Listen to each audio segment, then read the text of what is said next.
I am here today with Jim McGraw, and he is a Toronto-based composer, best known for his television work, including the hit series Degrassi, The Next Generation, Killjoys, CBC's Republic of Doyle, and Kids in the Hall, Death Comes to Town. His feature film and documentary work is just as impressive.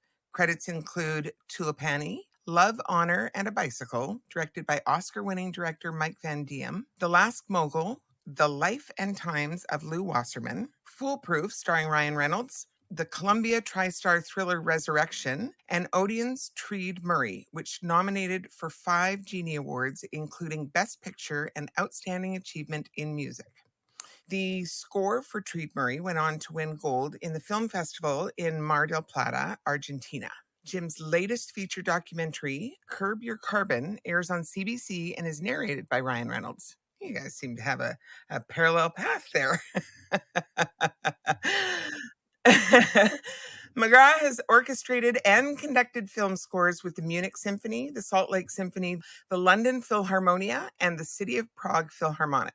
He's also written arrangements for such recording artists as Tom Cochrane with the Winnipeg Symphony Orchestra, Ian Thornley and Big Wreck with the Edmonton Symphony Orchestra, the Tower of Power Horns, Manteca, the Northern Pikes, Chantal Kreviazuk, Sarah Slean, and most recently for Stephen Page in concert with the Vancouver Symphony Orchestra. Jim's concertino for cello was performed by American phenom soloist Cicely Parnas and the Montreal Chamber Orchestra at the Bourgie Concert Hall. Am I saying that right? Bourgie sounds so bougie. Bourgie Concert Hall in the Montreal Museum of Fine Arts. Sure. Sounds good. Interestingly, Jim's theme for Degrassi was featured in Drake's video, I'm Upset, which saw over 95 million views. Tulipani, Love, Honor, and a Bicycle has won several Best Picture and Audience Choice Awards at festivals worldwide, including Sonoma International Film Festival and Washington, D.C. Film Fest. It won the award for Best Soundtrack at Villamare Film Festival in 2019. So thank you for joining me today, Jim. I really appreciate you being here. Do you want to tell us, sort of flesh out your story briefly for any of our listeners who this might be their first introduction to you, a bit about who you are, your journey in the biz? Sure. Well, I sort of am perfectly happy knowing who I am. In other words, just the idea of working in the background. I've never really wanted to be famous or anything like that. Like I mean, and even the projects that I work on, I usually just say, "Oh, I work on these little Canadian things that people don't know about." But the fact is, no, I've been unbelievably lucky. It's like a dream career or whatever for me. And I mean, I don't know what else I can say. Yeah. About that. All right. Well, we'll get into it. Yep.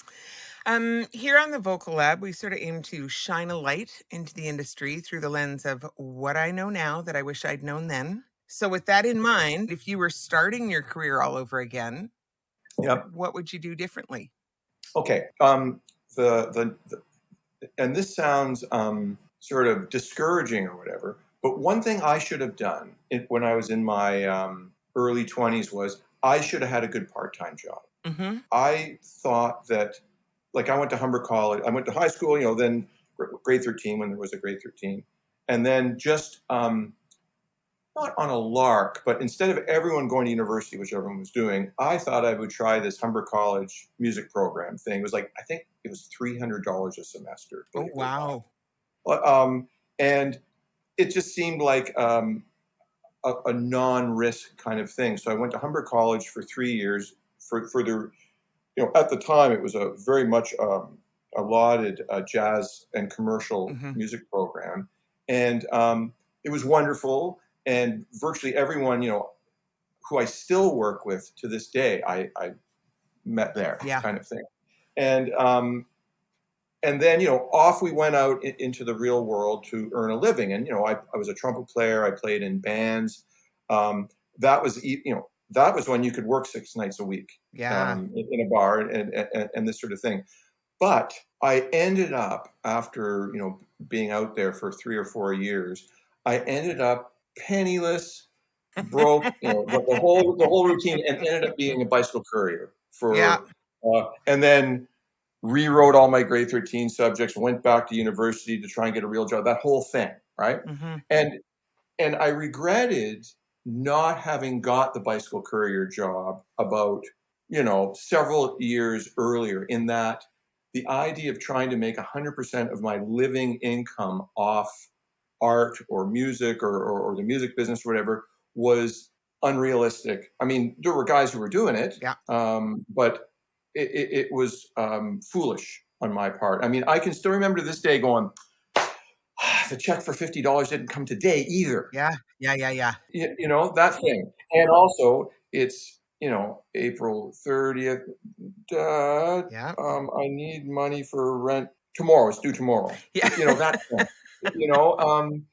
So it was tough. And I mean, it's good on one hand, things being tight financially, because it kind of made me super responsible or whatever for the rest of my life.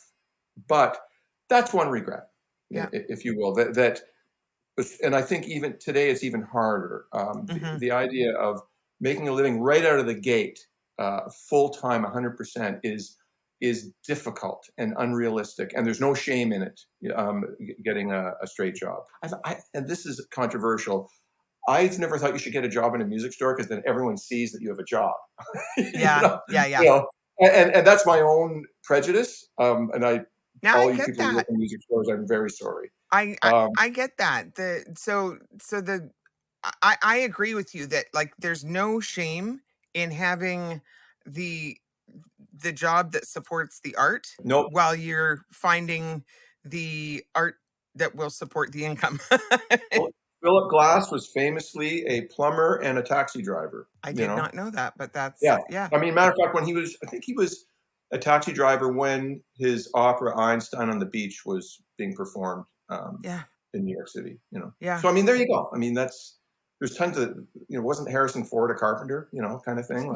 There's so many stories of that in the arts in general, like not just music, but in the arts in general. That's right. Yeah. I mean, not everybody breaks it and becomes the next, Beyonce or whatever at like age 20. No. So it's a long and winding road, and we all got to eat. I've often likened to it, at least for a film composer, I've often likened it to being a brain surgeon, in that for the first, in your 20s, you are spending money, it's costing you a fortune, or you're either an intern or like you're not doing the thing for a very, very long time. Yeah. And it's, you have to accept that. Yeah.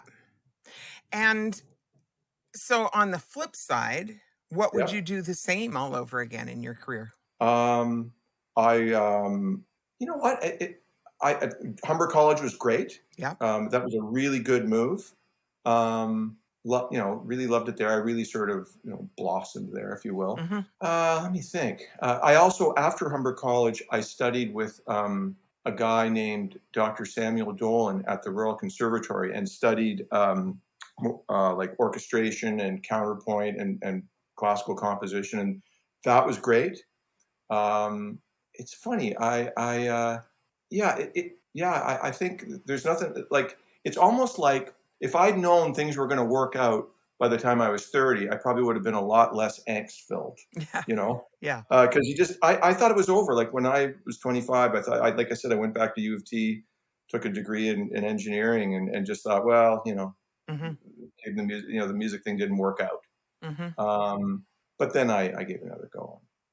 I guess second time's the charm, And so let's talk for a second about clearly you are an educated musician. We happen to be in an industry, music as a whole, where there's widely varying levels of education. And it's okay that there are widely varying levels of education. Some people do it beautifully by ear. I believe that I am correct in saying Paul McCartney doesn't read a note of music. That's famous, yeah. Right? And do it just fine. And Stevie Wonder probably doesn't read at all. I'm guessing you are correct. I don't think he reads a note.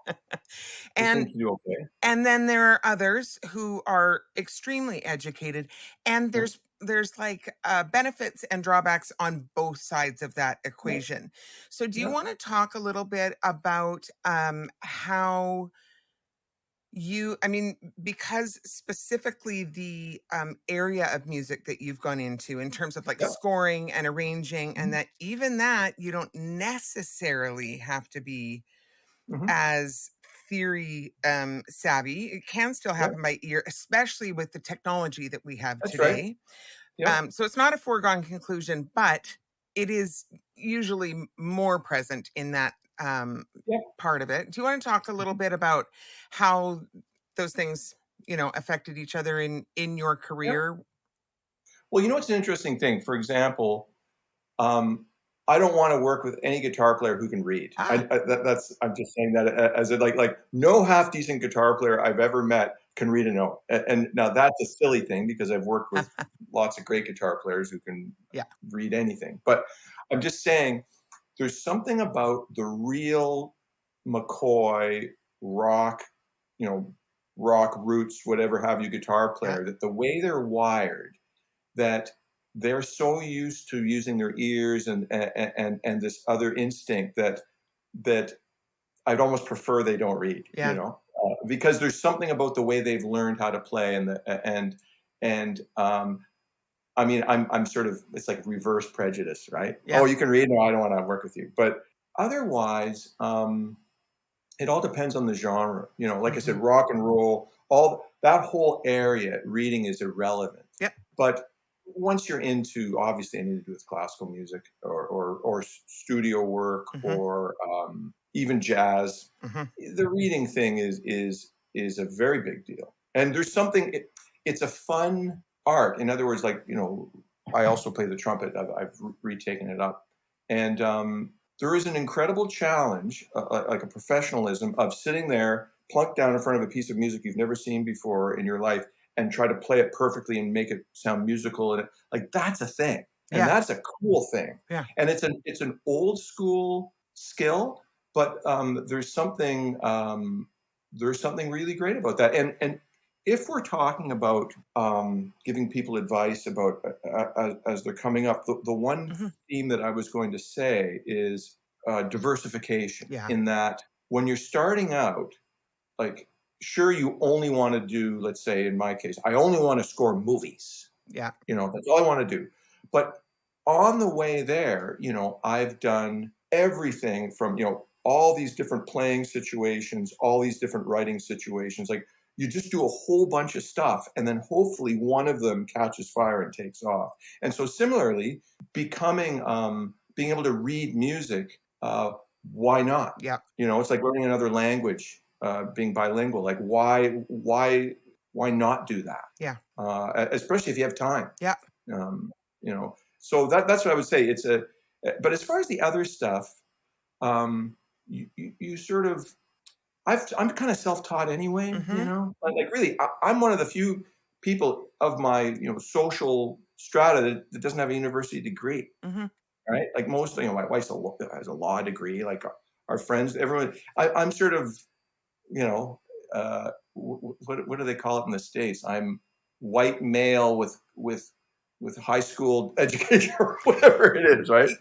It's It's funny. a funny thing. Non-college educated whites or something. You sound actually, I recognize a kindred soul in that you have spent more years in college and university than many Yeah. with no degree to show for it. Yeah. That's right. Ha! Yeah. Yeah. Me Yeah. too. Yeah. And college is different. Like community college is not university. Right. I have a diploma. Yeah. Big deal. And the conservatory was just, private tutelage or whatever. Yeah. Yeah. Yeah. Well, that's okay. I mean, the only thing you need a degree for is if you want to teach Teach. at and these days, if you want to teach at a community college, you need a master's. I know. It's You know, crazy how much education you actually need to go into any kind of faculty yep. position at any teaching place. And that's fine. Which, by the way, here's another thing: because if you're coming up, nothing's going to happen for you. Chances are, when you're in your early to mid 20s, you might as well go to school. Yep. You might as well. It's not going to hurt you, and you don't necessarily need to take music. take English, Mhm. take, philosophy, like get an education so that you are a good hang, Yeah. so Yeah. that that you've been taught how to think and how to reason and how to be creative and all that, and been exposed to great literature and art. Like, that's good. That's a good education. And that actually, I mean, that circles into this is not going to be the smoothest segue in history, Mhm, but mhm, we were chatting before we hit record today and talking mhm. about in the scope of a gigging musician, the hang Yeah, is every bit as important as the performance. very much so. And I was also saying that in light of today's Zoom pandemic social media world, there's so lack of that, Yeah. as there used to be. Like, it's so important to the human connect. Is so important, and it's just not the same. It's not the same. And it's funny because music is simultaneously a very social endeavor and a very solo endeavor. Yep. And so for a lot of us, that hang time with the band between sets, Mhm. that is our social connection. That those are our peers. 100%. Those are the people, like you said, those are the people who share the same war stories, Yeah. and it's the common ground. And when I was gigging a lot, I looked forward to that piece of it every bit as much, if not sometimes more, than the time on stage. Yeah. Yeah. Yeah. Yeah. And I agree with you that if you don't have any, and it doesn't necessarily have to come from formal education, but any worldly experience, if you have, whether you've pursued those skills on your own or you've been taught in a classroom, but that ability to, think for yourself and not just parrot back things, that's what makes somebody interesting to hang out with, right? Yeah. And read. I mean, it's, old school. Yeah. Read. I mean, although Yeah. these days, to tell you the truth, you, we tend to say as much, "Well, I read this neat thing," as opposed to, "I heard this cool podcast." I mean, it's actually not. It's not that far off, you know. Yeah. Yeah. But anyway, yeah, it's right. It's just nice. You want to be uh, well read. Yeah, I think that's Yeah. a good way. Yeah. And in talking about your schooling experience, you referenced that a lot of the connections that are still your, whether they're social connections or whether they're the people that you work with Yeah, currently, those relationships originated in that 100%. time. And I mean, it's very similar for me. I Yeah. obviously I know more musicians now than I did then, but I still have this like core group of people that I went to Cap University with. We all Mhm. went through the jazz program, and like Yep. I don't work in jazz anymore, but they're still Mhm. the that's still my people. Yeah. Well, it's true. Yeah. Yeah. And so speaking of relationships, do you want to talk Mhm. in the development of a career Yep. from the time that you are deciding to go to Humber College and be better at what you're doing to where you are now, there's a Yep. lot of relationships that play into that along the That's way. right. Yeah. And you can answer this however you want. I'm not Sure. really asking you necessarily for specific names. You can do what Yeah. you like with this, but I'm more asking about what have been the pivotal relationships that have helped you Okay. in that journey. Um, well, I know that when I mean, it was a very long and frustrating road. Like, I really didn't start to quote unquote make it until I was in my late 20s. Hmm. And that was, so it was a 10-year slog, as it were. Sending reels in, to, like, in my particular case, I saw that the route to being a film composer, which is something I had wanted to do since I was, in my teens or whatever. Because realistically, I thought, well, being a songwriter, it's an unrealistic thing to pursue because the chances of you writing hit songs, blah, blah, blah, I just didn't feel as though that was going to happen. But the idea of writing music film and television seemed a much more realistic and attainable goal. And so in Toronto, the way one route into both making a living and getting into recording studios and writing for picture and all that stuff was doing music for advertising. Yeah. Okay, jingles, as it were. And in Toronto, particularly in the 80s when I was coming up, it was a very vibrant studio scene for that, as vibrant as Chicago or New York City. You know, it was humming, and there was a lot of people doing it. And actually, I remember being so disillusioned hearing like some of these jazz stars, local jazz guys did commercials. I went, say it ain't so. It just seemed so. But so I sent reels around trying to get into all these music production companies for years and years and years, and just couldn't get in. And it was like just about, like I said, maybe half a dozen years or more of trying that. Finally, someone responded positive to it, and then away I went. That working for this one jingle producer. So that was huge. Yeah. Okay. Like, and then the other thing, simultaneously, there was one musician that, because the feeling was, Billy Joel has that great lyric, no one knows how good I really am. It was in Rosalinda's eyes. The idea that people just couldn't tell. Like, come on, I'm great. Like give me a break. And the frustration of you send some tape and they listen to it. They but there was this one guy in town who was a producer, composer dude that I went, he can tell. And so I sent a tape to him, and through a more circuitous route of someone recommending me to him or whatever, I ended up working for him for 10 years as his orchestrator, conductor, kind of thing. And so that was wonderful. Like, if anyone, I consider him, my sort of mentor or whatever. Yeah. But that was the thing. I think that's an old fashioned thing. Find someone who, and pursue them, to work for them or to, and it worked, it was great. Yeah. Yeah.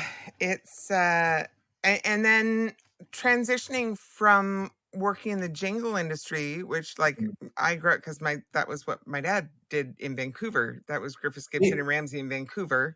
Yeah. And so I do. And the 80s, that was the heyday, right? That was when jingles were That's when they alive fly and well. to New Zealand to shoot a beer commercial. Or no, we got to go to South Africa for this one. Yeah.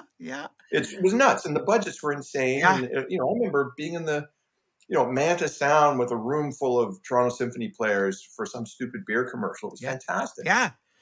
I loved it. And then, unfortunately, music went away in commercials to a great I was degree. Gone by then. I was gone by then, so yeah. I didn't really so let's talk about the transition out of advertising into film and TV. Okay. Yeah.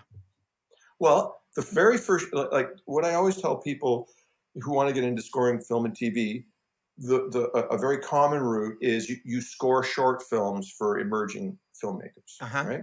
So I scored my first short film for it was an ad guy, like who on like me, he wanted to, he had aspirations for doing other things. Well, he did this little short film, and because I was associated with this producer I was working for, I scored that short film. And while doing advertising, I was always looking for projects like that to work on, because the other thing about doing short films, at least when I was doing it, and to this day, you don't get paid for them. You do them for the idea of establishing relationships with filmmakers and getting your work exposed, and no one else is getting paid anyway, so it's not like you're being taken advantage of. Right. But because my livelihood was being taken care of by advertising, I could pursue all these creative projects and did avidly, to the point where I was able to, I started doing TV series, like working for other people, at that actually ad play at that jingle house, and started getting that happening, so that by the time that jingle house folded, and I had to go out on my own, which was scary.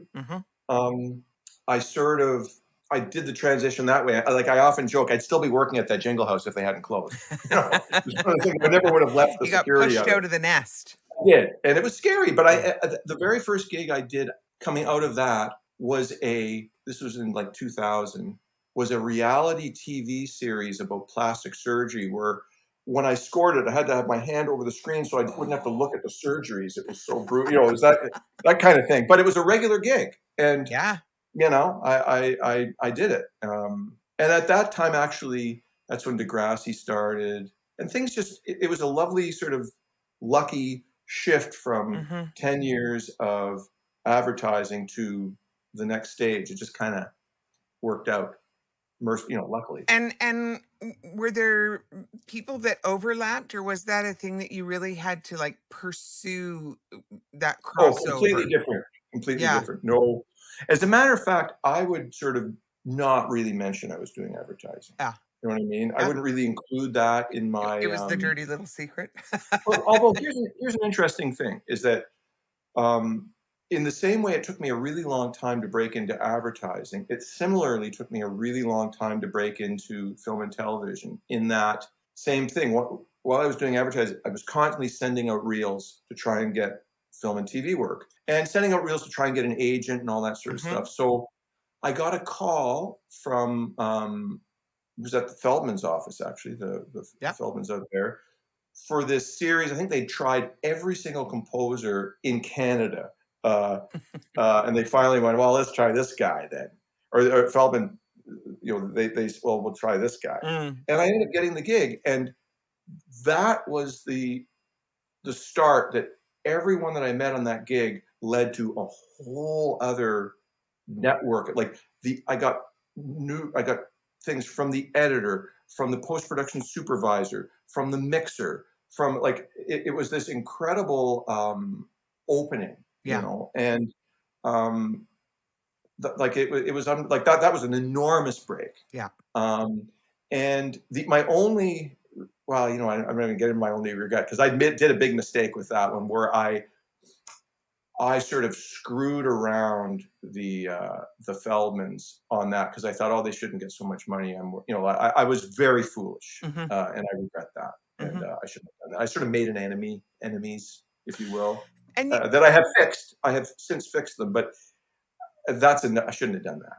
But I think that that's a really great thing to actually, if you're comfortable doing that, to talk about for a second, because that is a thing that young people, or because I don't know that it's necessarily age dependent, but emerging artists, newer in the industry, they need to know those pieces where those agents. I was an idiot. I was stupid. And they get paid that money. I ended up making good with that particular agent by bringing him a television series years later, and I just sort of patched that up. But I felt bad about it. Well, and I think in the long run, we realize that they make their money not because they're sitting behind a desk just waiting for the things to roll in. They're doing their part too, and it might fluctuate on different gigs what that is, but over the long run, it usually works out to they're earning their percentage. I have no defense. Yeah. No. I'm not really asking for one. I think it's worth noting that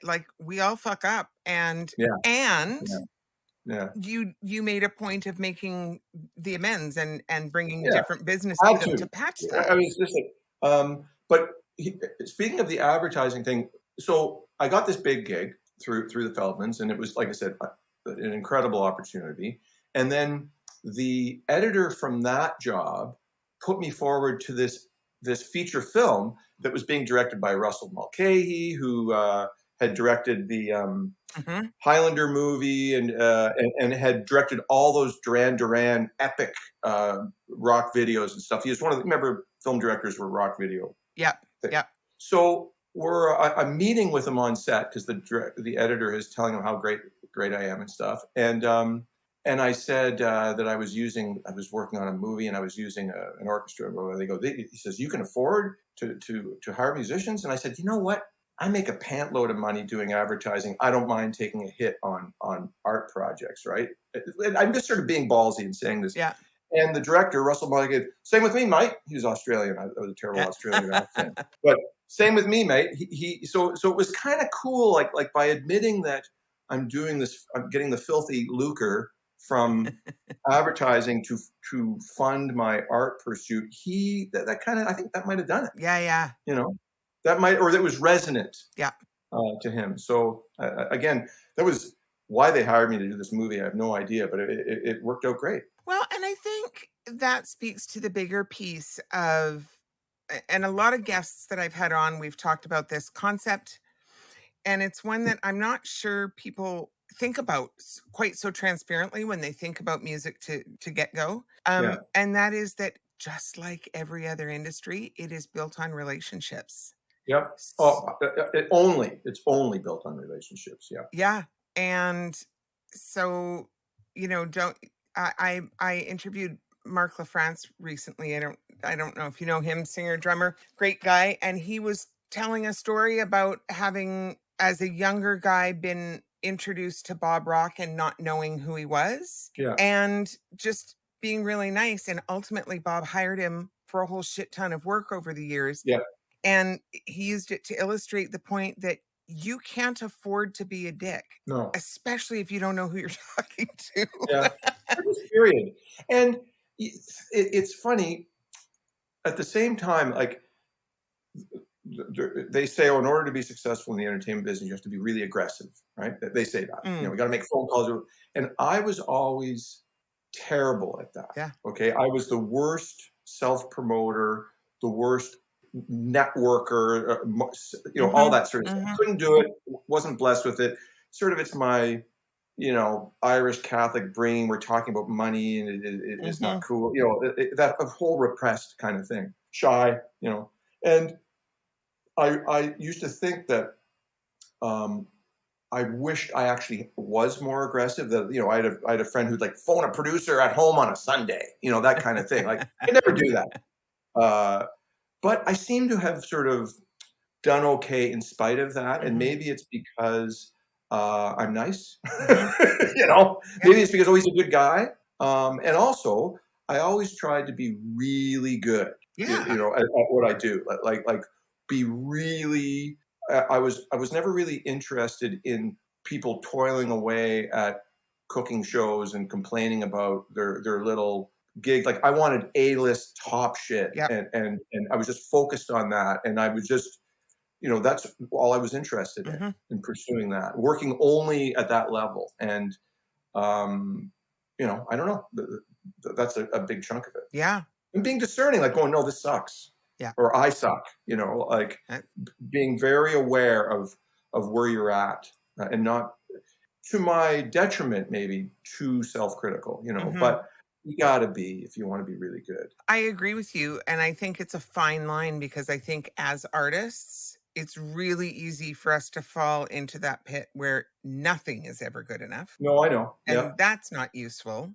No. But it's also not useful to believe our own press and think that we are the most amazing thing and we walk on water, because that is not ever going to make us better at what we do. And as artists, we should be pursuing excellence in our chosen art form.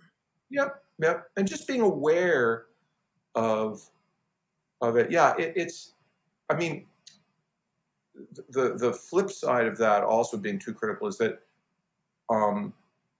if in order to be a commercially creative person, in other words, whether you're doing advertising or writing music on demand, which is essentially what film scoring is that you can't let the editor of your own personal editor kick in too soon. Like you can't put your fingers on the keyboard and go, no, that's no good. Yeah. You have to just somehow find that fine line between plugging through and knowing that it'll eventually get good, or knowing when to punt. Yeah. And go, no, actually this isn't any good. I'm just going to start again. Like that. That's always been my challenge, is being prolific. It's difficult to be prolific, and the only way to be prolific is to do it lots. Not like everything you do is great. It's more like, well, no, you just got to keep doing it until it is great. Are you one of those guys that, like, so in terms of like a writing process, are you one of those guys that sits down at 8:45 every morning and writes for 4 hours, or No, no. or do you write when there's a project at hand or when the muse hits, or like what's your process? Um, well, I really thrive on a deadline, and I Yeah. really thrive on a picture. Like that's like I said, whether it's a TV episode, a feature film, a short film, a what have you, like that really it makes it not easy but inspiring. Mhm. And also, like I said, okay, and there's something wonderful about knowing there's going to be live human beings sitting in chairs playing your thing on Monday, Mhm. right? So you better have a thing for them to Mhm. play. Mhm. And also, I'm also inspired by, like, for example, when I'm doing arrangements for people like Stephen Page or whatever. Well, the Vancouver Symphony is going to be playing this, and they're really good. So I'm going to make this really good. Mhm. I'm going to craft this beautiful arrangement, and because I know that it's going to be played by like the absolute, peak musicians, and they're going to read every nuance that I put into it and Yeah. stuff. So that's inspiring. But the flip side of that is when I don't have any work or a specific project, I find it very difficult to write. Yeah. I mean, I had this wonderful arrangement for about 10 years or so where there was this orchestra in Montreal called the Montreal Chamber Orchestra, and they would play anything I wrote. Mhm. So every season, they'd apply for a Canada Council grant. I wouldn't get it, and then I'd do it anyway. And I just know, oh, they got a concert. Well, we've got this young cellist who won this competition. She's doing a concert with us December 13th. Do you want to write a piece for her? It's our 40th anniversary. I said, okay. And then, I wrote it so that it was ready in time to rehearse and play. And it was awesome, to Mhm. do that. But I kind of need that. Like I said, I need the carrot Yeah. being dangled or whatever. The idea of there's a sunrise, I'm going to write a nice piece. I can't do it. Yep. It's not as much as I'd like to. I don't work that way. And you've worked with a lot of vocal artists. Yep. Do you arrange? So this is I'm trying to figure out how to make the thought in my head come out of the words in my mouth.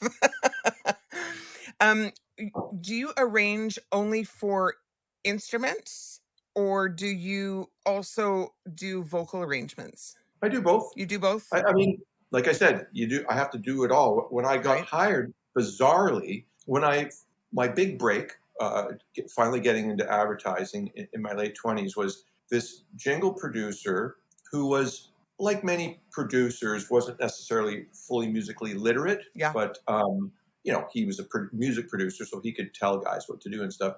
His regular full-time composer, writer guy was becoming much more busy and successful and wasn't available all the time. Mhm. So I would then go in, and my job was to do vocal arranging for the creme de la creme of the Toronto studio vocal Yeah. scene, who did not need any vocal arranging Right. help.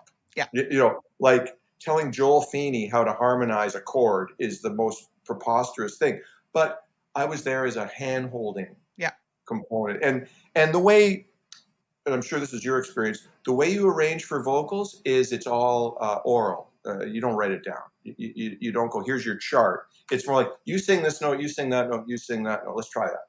Like that's how you go, me, me, me, me, me, me. Yeah. It's the same as you arrange vocals. It's the only way to arrange them. Because again, vocalists, sure, the creme de la creme of the old school studio vocal, mafia could read fly shit. Yeah. But that's not a skill that's used anymore. And Yeah. it really, Yeah. Most in the contemporary, like, pop and rock world, I yeah, think it is safe to say that the significantly larger portion of singers yeah, are not readers. There are no, some of us who can go in and read a chart, but I agree with you that most of us don't. it is. Like guitar players, singers' ears are so well Yeah. developed, and their memories are so well developed that you can get a fabulous background vocal arrangement out of thin air Yeah. just by talking. So, but I mean, again, it's not my strength, but I know how to do it, Yeah. and I know how to do it just by using my ears. Yeah. And I love pop music, so I know what a good thing is. I know what a good voice is or whatever. So here's a question for you, and I don't know if it's a concept that you play with or not, but all the writers that I have on, I do ask them about the concept of storytelling in music. And, for writers who are writing with lyrics, that is a specific thing, but it is not only lyrical writers who get to work with the concept of storytelling. Do you want to talk about how you approach that concept in your writing? When you're writing for film and TV, or when you're scoring, you don't necessarily have lyrical content to work with. Although if you're arranging for a vocal artist, I suppose you do. But how do you connect your audience to the soundscapes you build? How do well, it's funny, that word story, that is the sort of buzzy word of filmmaking and television. Anyone, you're always talking about what's the importance of the story. Oh, we had a story to tell, that word story. But it's true. And what your job as a film composer is to help with the storytelling, right? And so whatever that means, one way of doing that might be, this story takes place in Ireland. Okay, we're going to use Irish instruments, I know that's a sort of a cliche, but and similarly, the vocabulary musically that we're going to use is going to be, of a Celtic kind of thing. That's directly applying to the storytelling of the thing. And there's certain expectations from the audience as well, right? That you want to either fulfill or play against. Right. And again, speaking of diversification, I by no means am what you would call a gifted lyricist, but I have the ability to write lyrics for, and I have written songs, but mostly it's writing with other people.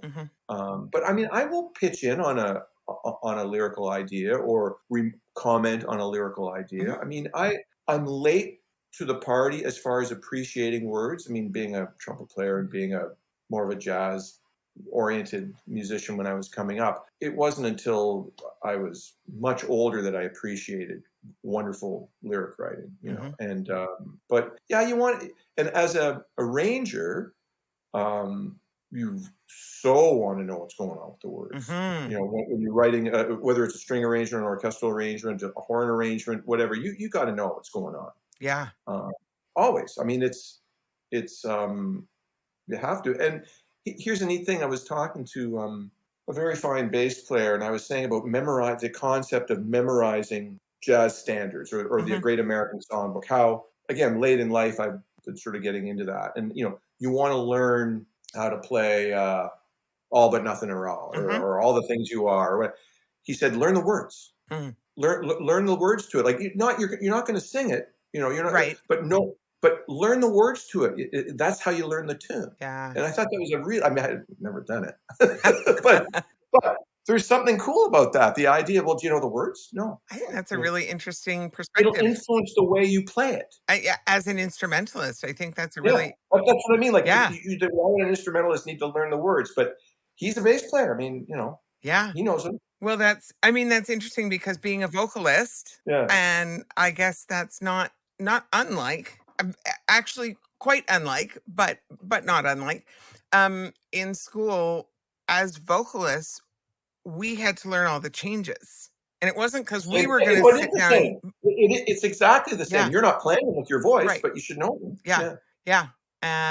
It's so... When you are writing alone, and you just referred to, sometimes you write in collaboration and sometimes you write on your own for songwriting. So, how does solo writing differ from co-writing? Are there specific considerations for each, or how does that play out for you? Solo writing is you're just on your own, Yeah, it's the worst slog. It's really hard. And what's the great line? I don't like writing. I like having written. It's true about that. But it's one of those things where I find arranging easy. In other words, you already have the thing that someone has angsted over to create it. And then you come along with this perfect thing that already is like time tested, whether it's a standard or what have you. And then you can apply your artistry to it and stuff. But you don't get any royalties for that. Right. Conversely, you have to come up with something out of thin air, and it's really hard, and that whole process. But the beautiful thing is that then it will earn you, if it's like a cue in a television series, that it will earn you money for the rest of your life. Mm-hmm. And I'm not saying I'm not talking about from a money point of view, but there's something you're being compensated for that, pulling stuff out of thin air in Yeah. a nice way, and it's hard. Like, it's really hard. Yeah. It is. It's really hard. For me anyway, it's hard. Well, and I think everybody's relationship with creativity, like that's the rabbit hole that sort of leads us down. Everybody's Yeah. relationship with creativity actually is different. For some Mhm. people, songwriting feels like getting dressed in the morning, but I've written 1,000 songs. Really? Everyone is a jewel? You know? but arranging would be Yeah. like pulling teeth. Yeah, but for me, it's But the for you, complete it's the opposite. opposite, right? Yeah. Yeah. And interestingly, I find arranging my own compositions very difficult, because I've sort of spent so Ah, much energy and angst creating the thing that I have no juice left to do the arrangement of it, yep. which is weird. Like, I'm kind of done. I have no more ideas. I'm spent. Interesting. Thanks for listening today. That was Jim McGraw, but really, that was only the first half of my interview with Jim. You can tune back in on Thursday where you will get the second half of our interview. And it's a really interesting journey that Jim has taken. So I can't